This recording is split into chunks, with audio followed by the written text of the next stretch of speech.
የፋኖ ኃይሎች በወሎ ቤተ አማራና በሸዋ ግንባር ከፍተኛ ድል ቀንቷቸዋል። በሸዋ ቀጠና ያገዛዙን የቁም ምሽጎች በመስበር የአየር ወለድ ኮማንዶ አዛዦችን ከነ መገናኛ ራዲዮኖቻቸውና ወታደራዊ ሰነዳቸው በቁጥጥር ስር ሲያውሉ፣ በወሎ ደግሞ በስቦ መምታት ስልት በርካታ ያገዙ ወታደሮችን ሙትና ቁስለኛ ማድረጋቸውን አስታውቀዋል። በሌላ በኩል የፋኖ ኃይሎች የውጊያ አድማሳቸውን ከክልሉ ውጭ በማድረግ ኦሮሚያ ክልል ፍቼ ሰላሌ ድረስ ዘልቀው በመግባት ውጊያ መክፈታቸው ሲነገር፣ ከአዲስ አበባ ጎጃም ዋና አውራ መንገድም ዝግ መደረጉን የአካባቢ ምንጮች ገልጿል። በቀጠናው በተለይም በቀድሞ ሸዋ ጠቅላይ ግዛት ፍቼ ሰላሌ ምድር የፋኖ ኃይሎች የፈጸሙት ልዩ ኦፕሬሽን አነጋጋሪም ሆኗል። በብልጽግናው የተደገፈ ዝርፊያና እገታ የሚፈጸመው የሸኔ ኃይል በጥቃቱ ከባድ ጉዳትን ያስተናገደ ሲሆን፣ በቀጠናው የነበረውን ትንቅንቅ ተከትሎ ዋና አውራ መንገድ ዝግ ተደርጎ መቆየቱንም ምንጮች ገልጿል። ይህን ጥቃት ተከትለው የኦሮሚያ ዋና አለቃ መግለጫ መስጠታቸው ሲነገር፣ የኦሮሞ ወጣት ሆይ ንቃ የሚል የክተት አዋጅ በሽመልስ አብዲሳ በኩል እንደሰጠም ለማወቅ ችለናል። መረጃውን በዝርዝር የምታደምጡት ይሆናል። በአፍሪካ ቀንድ የቀይ ባህር ቀጠና ወታደራዊ ውጥረቱ በተለይም ከሰሞኑ ከፍ ብሎ መታየቱን ቀጥሏል። የኤርትራ ጦርም በተጠንቀቅ እንዲቆም ፕሬዝዳንት ኢሳያስ አፈወርቂ አስጠንቅቀዋል። ይህ በእንዲህ እንዳለም የህወሓት አርሚ 70 ከፍተኛ አመራሮች ላይ የድሮን ጥቃት መፈጸሙ ተሰምቷል። ይህም በስፋት የምንመለከተው ሌላኛው መረጃችን ነው። ሰላም ጤና ይስጥልን። የተከበራችሁና የተወደዳችሁ ቤተሰቦች እንደምን ቆያችሁ? እነሆ ለሰዓቱ እጅግ መደመጥ ያለባቸውን ወሳኝና ትኩስ መረጃዎች ይዘን ቀርበናል። በቆይታችንም ቀደም ሲል በአርዕስቱ ያስደመጥናችሁን ዜናዎች እንዲሁም ሌሎች መረጃዎችን በስፋት ወደ እናንተ እናደርሳለን። እናንተም ለቻናሉ አዲስ ከሆናችሁ ሰብስክራይብ እንዲሁም ቪዲዮ ላይክ እና ሼር እንድታደርጉ በትህትና እየጠየቅን አሁን በቀጥታ ወደ ዝርዝር መረጃዎች አለፍን። በድጋሚ አብራችሁን ቆዩም። የፋኖ ኃይሎች በወሎ ቤተ አማራና በሸዋ ግንባር መጠነ ሰፊ ማጥቃት ውጊያ መክፈታቸው ሰማም። የፋኖ ኃይሎች በሸዋ ቀጠና ከኮላሽ ተራራማ ስፍራ እስከ ዓለም ከተማ ጫፍ ድረስ የሸፈነ ውጊያ ማድረጋቸውን ገልጸዋል። የፋኖ ኃይሎች በመራቤቴ ግንባር በኮላሽ ተራራና በዓለም ከተማ ዙሪያ ሰፍሮ በነበረው የብልጽግና ሰራዊት ላይ በፈጸሙት መብረቃዊ ጥቃት የቁም ምሽጎችን በመስበር አካባቢውን መቆጣጠራቸውንም አስታውቋል። በአካባቢው ሙሉ ወታደር የጫነ አንድ ወታደራዊ ካሶኒ በፋኖ የደፈጣ ምድብተኞች በጅቦም ተመቶ ሲገኝ፣ መስመራዊ አዋጊውን ጨምሮ በወራዶች ሳፍሮ የነበሩ ወታደሮች ሙሉ በሙሉ ሙትና ቁስለኛ መሆናቸውን የፋኖ ምንጮች አክለዋል።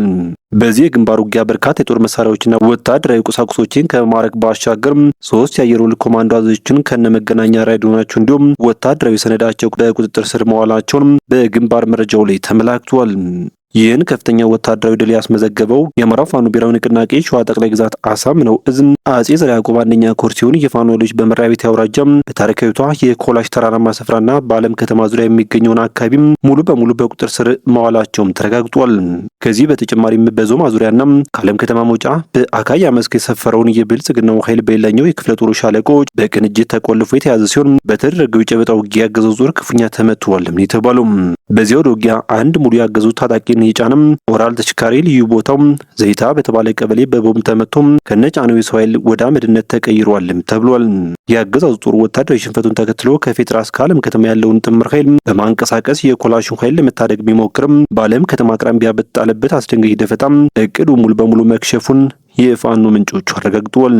የአገዛዙ ኃይል በኮላሽ ተራራማ ቦታ ከአመራሮች ጋር ሙሉ በሙሉ በሚባል ደረጃ ከመደምሰሱ ጋር ተይዞ የሚከተሉት ወታደራዊ ቁሳቁሶች በምርኮ ወደ ፋኖ ገቢም ተደርጓል።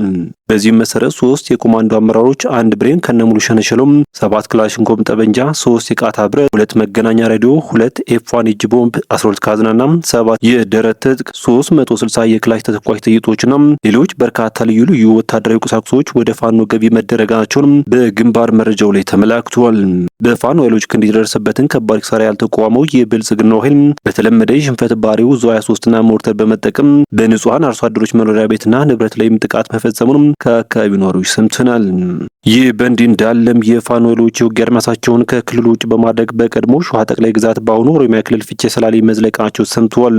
በፍቼ ሰላሌ አውራጃ ነዋሪዎች ላይ ብሔርና ሃይማኖት ሳይለይ የዘረፋ ተግባር ሲፈጽም በነበረው የኦነግ ሸኔ ቡድን ላይ የአማራ ፋኖ ብሔራዊ ንቅናቄ ሸዋ ጠቅላይ ግዛት አሳምነው ዕዝ ራስ አበበ አረጋይ ክፍለ ጦር 2ኛ ሌ ሻለቃም ደግም በወረዳ በሚገኙት ሀሮና አቦ ለሊሳ በተባሉ ቡድኑ በሰፈረባቸው ቦታዎች ላይ የማያዳግም እርምጃ መውሰዳቸውን የአማራ ፋኖ ብሔራዊ ንቅናቄ ወታደራዊ ቃል አቀባይ አርበኛ ሙላቱ አረጋግጧል። ትላንት ከንጋቱ 12 ሰዓት ከቀኑ 5 ሰዓት ድረስ ልዩ ኦፕሬሽን የፈጸሙት የፋኖ ኃይሎች የአጋችና ዘራፊ ቡድኑ ካምፕ ድረስ በመስበር በርካታ የቡድኑ አባላት ሙስና ቁስለኛ ማድረጋቸውንም ቃል አቀባዩም አክለው ገልጸዋል። በብልጽግናው የተደገፈ ዝርፊያና እገታ የሚፈጽመው የሸኔ ኃይል በጥቃቱ ከባድ ጉዳትን ያስተናገደ ሲሆን በቀጠና የነበረውን ትንቅንቅ ተከትሎ ዋናው አውራ መንገድ ዝግ ተደርጎ መቆየቱንም የአካባቢ ምንጮች ገልጸዋል። ይህን ጥቃት ተከትሎ የኦሮሚያ ዋና አለቃ መግለጫ መስጠታቸው ሲነገር የኦሮሞ ወጣት ሆይ ንቃ የሚል የክተት አዋጅ በሽመልስ አብዲሳ በኩል እንደሰጠም ለማወቅ ችለናል። ሽመልስ አብዲሳ የክተት አዋጅ ማወጃቸው ምናልባትም የፋኖ አቅም ከጠበቁት በላይ እንደሆነባቸው ማሳያ ነው የሚሉት የመረጃው ምንጮች በዚህ ሸኔ ላይ በተደረገው ጥቃት የሽመልስ አብዲሳ መግለጫ መስጠትም በእርግጥም ሸኔና የኦሮሞ መንግስት በአንድ ላይ እንደሚሰሩ ማሳያም ተደርጎ ሊወሰድ ይገባልም የተባለው። እንደ አርበኛው ገለጻ ከሆነ በዚህ ልዩ ዘመቻም ኦነግ ሸኔ ሲጠቀምባቸው የነበሩ ወታደራዊ ሻንጣዎች፣ ካዝናዎች፣ የወገብ ትጥቆችና ሌሎች ሎጂስቲክሶች በቁጥጥር ስር ውለዋል ብሏል። ከሸዋ ወደ ወሎ ቤተ አማራ የግንባር መረጃዎች ስንሻገር ደግሞ በወሎ ተጨማሪ አዳዲስ የውጊያ ግንባሮች መከፈታቸው ታውቋል። የአማራ ፋኖ ብሔራዊ ንቅናቄ ወሎ ቤተ አማራ ሚኒልክ ዕዝ 105ኛ ኮር 47ኛ ክፍለ ጦር በብልጽግናው አገዛዝ ጦር ላይ ደፈጣ በመጣል የክፍለ ጦርና የሻለቃ አመራሮችን ሙትና ቁስለኛ በማድረግ ከፍተኛ ሰብአዊ ኪሳራ ማድረሱን ገልጿል። በትናንትናው ዕለት በአማራ ሳይንት በተፈጸመው የደፈጣ ጥቃት ከደንሳ ከተማ ወደ በለጮማ በሰባት መኪና ሲጓዙ የነበሩ የብልጽግና ኃይሎች ልዩ ቦታው ወጅድ መገንጠያና ጎድል በተባሉ ስትራቴጂክ ቦታዎች ላይ በፋኖ ኃይሎች መጠነ ሰፊ ጥቃት እንደተከፈተባቸውም ሰምተዋል። እንደ ፋኖ ምንጮቹ ገለጻ ከሆነም የብልጽግናው ጦር በእነዚህ ስልታዊ ቦታዎች ላይ ክፉኛ ተመቶ ከፍተኛ ኪሳራ አስተናግዷልም ብለዋል። በጥቃቱ የክፍለ ጦር ዘመቻ ኃላፊ ሻለቃ ወልደ ጊዮርጊስና የሻምበል ማዕረግተኛ የሆነው አስራት ከበደ ቁስለኛ ሲሆኑም ሌላኛው ባለማዕረግ መስመራዊ መኮንን ከነአጃቢ መሞቱንም የፋኖ ምንጮቹ ገልጸዋል።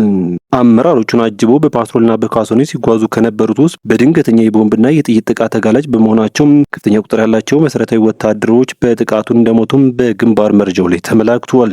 በሌላ በኩል የኤርትራው ጦር በትጥቅ እንዲቆም ኢሳያስ አፈወርቂም ጥሪ አቀረቡ። 38ኛ ዙር የሳዋ አሰልጣኞች ምርቃት ላይ ፕሬዝዳንት ኢሳያስ ጥብቅ መልእክት አስተላልፈዋል። በአፍሪካ ቀንድ የቀይ ባህር ቀጠናው ወታደራዊ ውጥረት ከፍሎ መታየቱም ቀጥሏል። የወረራ ስጋት አለብኝ የሚል ስጋት ያደረበት የኤርትራ መንግስትም ራስን መከላከል ላለው ወታደራዊ ዘመቻም ሁለንተናዊ ርብርብ ላይ እንደሚገኝ ተከታታይ መረጃዎች በመውጣት ላይ ናቸው። የአስመራ ምንጮች እንደሚሉት በብልጽግና ተጨባጭ የጦርነት ስጋት የገባው የኤርትራ ጦር በተጠንቀቅም ቆሟልም ብለዋል።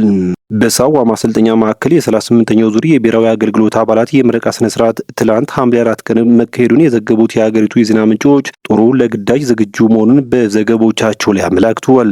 በጉዳዩ ላይ የኤርትራ የማስታወቂያ ሚኒስትር የማነ ገብረ መስቀል ይፋ ባደረጉት መረጃ መሰረትም በሳዋ ወታደራዊ ማሰልጠኛ ማዕከል የ38ኛው ዙር የብሔራዊ አገልግሎት አባላት የምረቃ ስነ ስርዓት ተከናውኗል።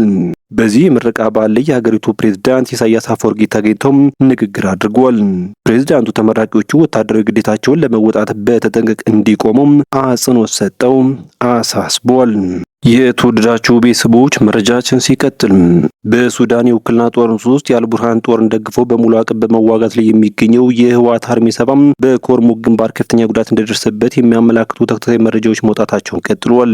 በዛው የኮርሙክ ቀጠና የአርሚው ከፍተኛ ወታደራዊ አመራሮች ላይ የድሮን ጥቃት መፈጸሙን የሚገልጹ የአካባቢው ዜና ምንጮች ከፍተኛ የተባለ ጉዳት መድረሱንም ተናግረዋል።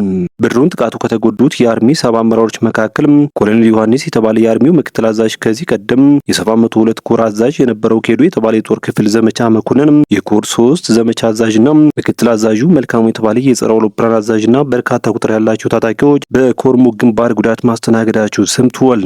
በኮርሙክ ግንባር ከተካሄደው ውጊያ ጋር ተያይዞ ካለቁት የህወሓት ወታደሮች ቀደም ብሎ ከአንድ ወር በፊት በተካሄደው ውጊያ የአርሚ 701ኛ ኮር አዛዥ ሲገደል ሌሎች የኮር አዛዦች መቁሰላቸውና 400 የሚጠቁ የአርሚው ታጣቂዎች ባለፉት 2 ወራት መሞታቸውን የሚያሳዩ መረጃዎችም ወጥተዋል።